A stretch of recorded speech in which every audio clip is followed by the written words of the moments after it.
الحمد لله رب العالمين والصلاة والسلام على سيد المرسلين وعلى آله وصحبه أجمعين أما بعد فأعوذ بالله من الشيطان الرجيم بسم الله الرحمن الرحيم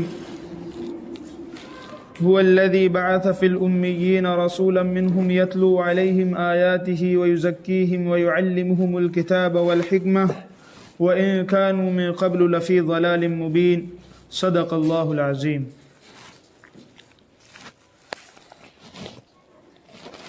میرے عزیزم، اللہ تعالیٰ نے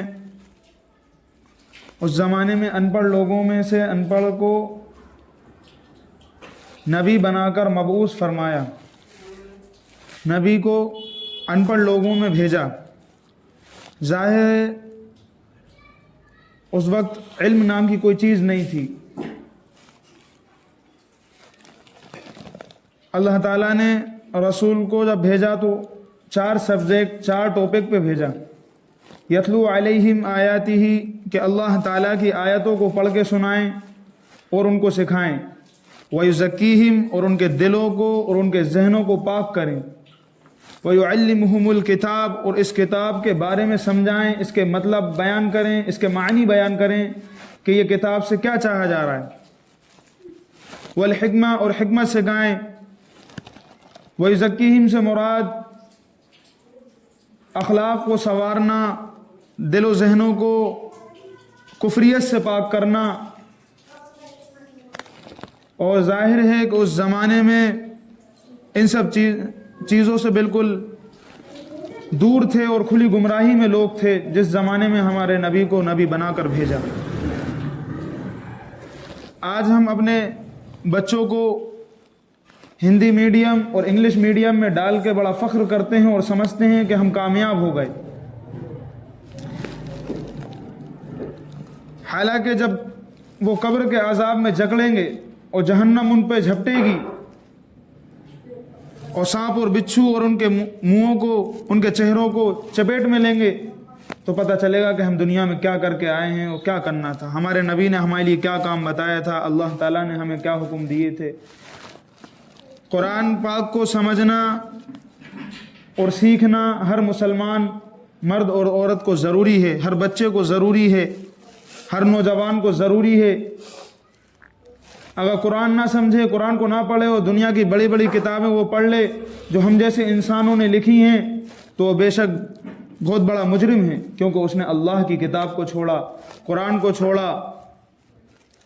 تو اللہ تعالیٰ نے جو نبی کو بھیجا تو 4 سبجیکٹ 4 ٹاپک۔ سب سے پہلے وَيَتْلُو عَلَيْهِمْ آیَاتِهِ، کہ اللہ تعالیٰ کے قرآن کو سنائیں، تلاوت کر کے سنائیں اور ان کو سکھلائیں۔ اور آج بڑے شرم ہی کی بات ہے کہ ہم جیسے مسلمان اور ہمارے بچے جن کی نسلیں چلی آ رہی ہیں، ان کے باپ دادا بھی مسلمان، ان پہلے سے کب سے یہ نسل چلی آ رہی ہے، ہم ہمارے باپ داداؤں کو مسلمان دیکھ رہے ہیں اور ہم بھی مسلمان ہیں، لیکن قرآن کی تعلیم سے محروم ہیں، ہم کہتے ہیں کہ ایک بزرگ انسان 70 سال کا ہو جاتا ہے، ایک بزرگ انسان 70 سال کا ہو جاتا ہے، اور سورہ فاتحہ کے اندر کل 7 آیتیں ہیں۔ سورہ فاتحہ کے اندر کتنی آیتیں ہیں؟ کل 7 آیتیں ہیں، اور 70 سال کا ہو جاتا ہے، اس کی وہ 7 آیتیں بھی صحیح نہیں ہوتی۔ اللہ حفاظت فرمائے ہم سب کی۔ اس کی 7 آیتیں بھی 70 سال کے اندر بھی صحیح نہیں ہوتی۔ اگر 10 سال بھی ایک آیت پہ محنت کرتا تو 70 سال میں کتنی آیتیں صحیح ہو جاتی؟ 7 آیتیں۔ اور وہ 7 آیتیں ایسی ہیں کہ ہر نماز کی ہر رکعت میں پڑھنا ضروری ہے۔ آپ بتائیے، جب ہم نماز پڑھتے ہیں تو پہلی رکعت میں سورہ فاتحہ پڑھتے ہیں نہیں پڑھتے ہیں؟ نماز شروع سورہ فاتحہ سے ہوتی ہے، ثنا کے بعد اگر کوئی چیز پڑھ جاتی ہے وہ سورہ فاتحہ ہے، اور ہماری سورہ فاتحہ ہی صحیح نہیں ہے۔ اور 70 سال کی عمریں ہو گئیں، کوئی 50 سال کا ہو گیا، کوئی 40 سال کا ہو گیا۔ ابھی ایسے کئی نوجوان جو 20-22 سال کے ہیں، شادی کرنے کے لیے تیار ہیں، ہر چیز کے لیے تیار ہیں، لیکن ان کی کیا تیار نہیں ہے؟ قرآن تیار نہیں ہے۔ کیوں کہ نماز کے صحیح ہونے کے لیے قرآن کا صحیح ہونا بہت ضروری ہے۔ اگر آپ کی قرآن صحیح نہیں ہے تو آپ کی نماز کیسے درست ہوگی؟ حافظ عالم بننا ضروری نہیں ہے، لیکن بنیادی علم کا سیکھنا ہر مسلمان مرد عورت پر فرض ہے، ہر نوجوان بچہ اور بچی پہ ضروری ہے، ہر بالغ مرد اور عورت پہ ضروری ہے کہ وہ اتنا دین سیکھیں، بنیادی علم سیکھیں کہ ان کا دین صحیح ہو جائے۔ ان کو پتہ چل جائے کہ زکوٰۃ کیا ہوتا ہے، حج کیا ہوتا ہے، نماز کیا ہوتا ہے، روزہ کیا ہوتا ہے، ایمان کسے کہتے ہیں، یہ سب چیزیں پتہ. کل آخرت میں یہ نہیں کہیں گے، کل آخرت میں آپ یہ نہیں کہہ سکتے کہ اللہ ہمیں تو پتہ ہی نہیں تھا. کل آخرت میں یہ کہو گا کہ ہمیں تو پتہ ہی نہیں تھا، اے اللہ ہم تو حافظ عالم بنے ہی نہیں. حافظ عالم بننا ضروری نہیں ہے، لیکن اللہ تعالیٰ کہیں گے کہ کیا تمہیں دین کو سکھلانے والا تمہارے پاس کوئی نہیں آیا؟ کیا تمہارے پاس ایسی کتابیں موجود نہیں تھی جس سے تم دین کو سیکھو؟ کیا ہم نے ہماری کتاب نازل نہیں فرمائی قرآن پاک کہ جس کو سمجھ کے آپ اپنی زندگی کو سنوارو؟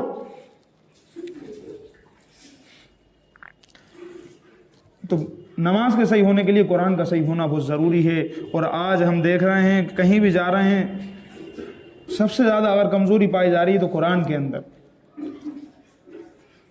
قرآن کو سمجھنا بھی ضروری ہے، اس کو تلاوت کرنا بھی ضروری ہے، اس کو پڑھنا سیکھنا بھی ضروری ہے. قرآن فہمی میں ہر ایک انسان کی کوشش ضروری ہے. قرآن کو سمجھنا بہت ضروری ہے، کیونکہ آپ کی زندگی سنوارنے والی واحد چیز قرآن ہے. اللہ تعالیٰ نے جب نبی کو بھیجا تو نبی سے فرما دیا کہ آپ قرآن لوگوں کو پڑھ کے سنائیے اور اس کو سمجھائیے. وَيُزَكِّيهِمْ، اور ان کے دل و دماغ کو، ان کے ذہنوں کو پاک کریے. تزکیہ کے معنی پاک کرنے کے آتے ہیں، یعنی ان کے اخلاق سنواریے، ان کو بولنے کا طریقہ سکھائیے، آپس میں محبت بھائی چارہ سکھائیے، ان کے ذہن و دماغ سے کفریت کو نکال کے، ناغواریت چیزوں کو نکال کے، نیگیٹو چیزوں کو نکال کے پوزیٹو سوچ بنائیے. جب تزکیہ ہوگا تو بنے گا معاشرے کا اصلاح ہو جائے گی. آج ہمارا ذہن، اگر اصلاح معاشرہ کی بات کریں تو ذہن جاتا ہے شادیوں میں بارات کی طرف کہ صاحب بارات میں ڈی جے بج رہے ہیں، شادیوں میں فضول کھانے، ایسے کھانے بن رہے ہیں کہ وہ صرف پھک رہے ہیں، بینڈ بازوں سے بارات لگائی جا رہی ہے، اور ہم بچے جو ہیں کہ ماں باپ کی نافرمانی کر رہے ہیں اور ماں باپ بچوں کی صحیح تربیت نہیں کر رہے ہیں. تو کوئی بھی بیماری جب انسان کو ہوتی ہے تو وہ یہ دیکھتا ہے کہ بیماری ہوئی کہاں سے. اور آج کل یہ معاملہ ہے کہ بیماری کا علاج چل رہا ہے، یہ پتہ ہی نہیں کہ بیماری ہو کہاں سے رہی ہے. بھائی بدن کے اوپر سے خون بہہ کے نیچے تک آئے گا تو اپن خون کو دیکھیں گے یا یہ دیکھیں گے کہ چوٹ لگی کہاں ہے؟ جب تک آپ اپنی چوٹ کو بند نہیں کرو گے، آپ خون کو بند نہیں کرو گے تو وہ خون تو بہتا ہی رہے گا.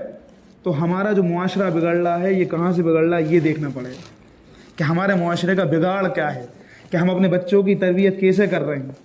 چلو ہماری زندگی جیسے کٹ گئی بھیا، کوئی 50 کا ہو گیا، کوئی 40 کا ہو گیا، ان کو بھی چاہیے کہ وہ اپنی زندگی کو سنواریں، دین کے مطابق، نبی کی سنتوں کے مطابق اپنی زندگی گزاریں. لیکن ہماری جو آنے والی نسلیں ہیں، ہمارے جو بچے ہیں، ہمارے نوجوان ساتھی بھی سن لیں، 20-22 سال کے بچے بھی ہیں، اور پڑھائی کی کوئی عمر نہیں ہوتی، پڑھائی کی کوئی عمر، علم کی کوئی عمر نہیں ہوتی. کوئی 40 سال، بھوپال میں آپ چلے جاؤ ایسے ایک سے ایک ملیں گے جو 60 سال کا بھی لیکن قرآن کی تعلیم حاصل کر رہے ہیں. جب جس کے سمجھ میں آ جائے بھیا چالو کر دو تعلیم. تو اصلاح معاشرہ، جو معاشرے کا ہمارا جو بگاڑ ہے وہ اصل یہ ہے کہ ہمارا ایمان کمزور، ہمارا جو ہے کہ تربیت کمزور ہے.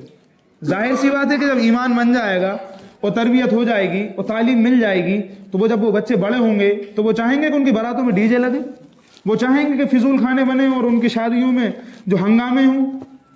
ظاہر سی بات ہے کہ وہ بالکل نہیں چاہیں گے، اور وہ بالکل گوارا نہیں سمجھیں گے کہ ان کے گھر میں ایسی بیٹی آئے کہ وہ بے ایمان ہو، یعنی ایمان والی نہ ہو، ان کا خاندان ایمان والا نہ ہو. اور ظاہر سی بات ہے وہ بیٹی کو دینا بھی مناسب نہیں سمجھیں گے کہ جس ہم لڑکے کو دینا ہے وہ نمازی پرہیزی ہے یا نہیں ہے. پھر وہ یہی دیکھے گا اس کا ایمان ہے یا نہیں ہے، وہ ایمان والا ہے یا نہیں ہے. آج کل تو وہ پیسہ دیکھتے ہیں، شہرت دیکھتے ہیں. پھر جو ایمان جس کا بن جائے گا وہ شہرت نہیں دیکھے گا، وہ پیسے کی طرف اس کا رجحان نہیں جائے گا. وہ یہ نہیں دیکھے گا کہ اس کی زمین کتنے ایکڑ ہے، وہ یہ نہیں دیکھے گا کہ اس کی زمین کتنے بیگھہ ہے یا وہ کون سے گاؤں کا پٹیل ہے. وہ یہ دیکھے گا کہ وہ سامنے والے کتنے دیندار ہیں، کتنے نمازی پرہیزی ہیں، کتنے دین کو سمجھنے والے ہیں اور کتنا دین پہ عمل کرنے والے ہیں. ظاہر سی بات ہے جب وہ بہو آپ کے گھر میں آئے گی تو آپ کے گھر کا ماحول سنورے گا، بنے گا. اور آپ پٹیلیائی دیکھ کے اور بڑے مہاراجہ اور راجاؤں کو دیکھ کے آپ لے کے آ رہے ہیں، پھر اللہ نہ کرے اور بے دینی اس کے دل و دماغ میں بسی ہوئی ہے تو وہ تمہارے گھر کو جہنم کا گھڑا بنا دے گی. کیونکہ آپ جب فیصلہ کر رہے ہوتے جنت و جہنم کا فیصلہ ہے بھائی. یہ تو جس لڑکی کو آپ لا رہا ہو سکتا ہے آپ کا گھر بگڑائے کو جنت بنا دے اور بنے بنائے کو بگاڑ دے. اس لیے اب ہمارا فرض بنتا ہے کہ ہماری بیٹیاں اور ہمارے بچے دیندار بنیں، ہماری بیٹیاں اور بچے دیندار بنیں. اس کے لیے آپ کو فکر لینا ہوگی، ورنہ کل آخرت میں ماں باپ کی پکڑ ہو جائے گی. کیونکہ بالغ ہونے سے پہلے ماں باپ کی ذمہ داری ہے کہ وہ اپنے بچوں کی اچھے سے اچھی تربیت کریں. اچھے سے اچھی ان کی تعلیم دیں اور قرآن کو پڑھنا سکھائیں، قرآن سمجھیں۔ قرآن کا پڑھنا بہت ضروری ہے اور سمجھنا بہت ضروری ہے، ورنہ اپنی زندگی جیسی دیکھ ہی رہے ہیں کیسی چل رہی ہے، اللہ حفاظت فرمائے، کہیں بھی کچھ بھی چل رہا ہے، ہو رہا ہے، چل رہا ہے، کروا دی جائے اللہ کرے۔ کیونکہ جس بستی میں مسجد یا مکتب میں یا مدرسے میں جہاں بچے پڑھتے ہیں، اس بستی کے اللہ نہ کرے اگر کوئی عذاب یا علام یا ہوا یا ایسا طوفان آنے والا ہو، ان بچوں کی پڑھائی کی برکت سے اس کو ہٹا دیا جاتا ہے، پوری بستی اس تعلیم کی اس ترتیب کے اس میں آ جاتی ہے کہ اللہ تعالیٰ ان بچوں کی وجہ سے اور وہ قرآن کی تلاوت کی وجہ سے جس جگہ پہ، جس گاؤں میں، جس بستی میں روز قرآن کی تلاوت ہو، وہاں کوئی پریشانی آ سکتی ہے؟ اور جس بستی میں قرآن کی تلاوت نہ ہو بلکہ برعکس اس کے گھروں میں ڈی جے بج رہے ہوں یا ڈیگ بجائے جا رہے ہوں یا گانے سنے جا رہے ہوں، اور کانوں میں آج کل نوجوان اللہ حفاظت فرمائے ہیڈ فون لگا کے بس مست مگن میں چلے جا رہا ہے، اور ہیڈ فون لگائے ہیں، کون ہارن بجانا کون کچھ پتہ نہیں، اپنے گانے سنے چلا جا، اللہ حفاظت فرمائے ان سب چیزوں سے۔ تو اس کا اپن کو یہ دیکھنا پڑے گا کہ سدھار کیسے ہے۔ یہودیوں کی سازشیں 100 سال کی ہوتی ہیں، یہ موبائل، یہ سازش آج دیکھو ہر بچے کے ہاتھ میں ہے، یہ 100 سال پرانی سازش تھی، اب جا کے وہ سکسیسفل ہوئے۔ تو اپن کو جب اپن معاشرے کو بنائیں گے دھیرے دھیرے